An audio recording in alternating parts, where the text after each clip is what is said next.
možeš, kucaj na vrata.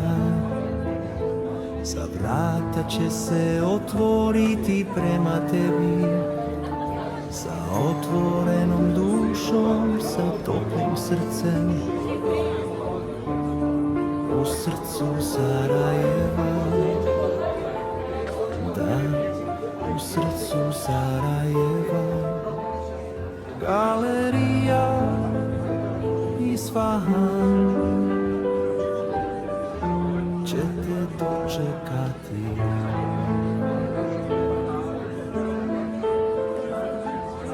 Nije bitno tko si ili šta si,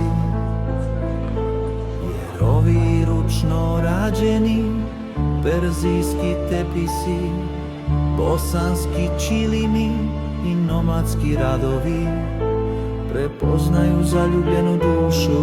Izvoli, ovdje je galerija Isfahan, kao 1001 noć. Isfahan kao san. Dobro došli, izvolite.